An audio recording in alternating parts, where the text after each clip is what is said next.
Malapit na ang katapusan ng mundo, kaya pigilan ninyo ang sarili nyo para hindi kayo makagawa ng masama. Dahil naghirap si Kristo sa katawang tao niya, dapat ay handa rin kayo maghirap, sapagkat hindi na gumagawa ng kasalanan ang taong nagtitiis ng hirap. Hindi na siya sumusunod sa masasama niyang ugali, kundi sumusunod na siya sa kalooban ng Diyos. Kaya huwag na ninyong gawin ang mga ginagawa niyo noon, ang mga bagay na gustong gawin ng mga taong hindi kumikilala sa Diyos. Puno ng kahalayan ang buhay nyo noon at sinunod nyo ang nasa ng inyong laman. Palagi kayong nagtitipon-tipon para mag-inuman at gumagawa ng mga bagay na kahiya-hiya at sa pagsamba ninyo sa inyong mga Diyos-Diyosan kung ano-ano pang masasamang bagay ang ginagawa ninyo. Pero nagtataka ngayon sa inyo ang mga taong hindi kumikilala sa Diyos kung bakit hindi na kayo nakikisama sa magulo at maluho nilang pamumuhay. Kaya nagsasalita sila ng masama sa inyo. Ngunit mananagot sila sa Diyos sa ginagawa nila dahil hahatulan ng Diyos ang lahat ng tao,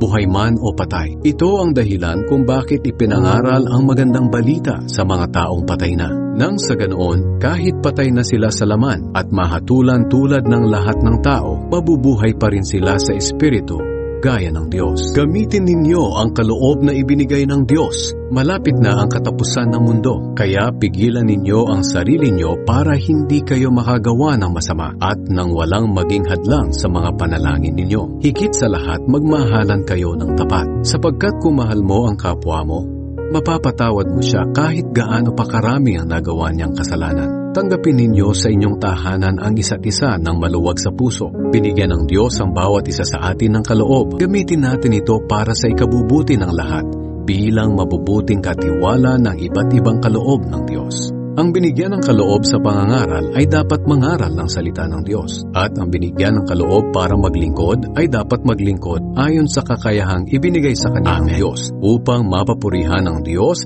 sa lahat ng ginagawa natin sa pamamagitan ni Hesukristo. Makapangyarihan siya at karapat-dapat purihin magpakailanman.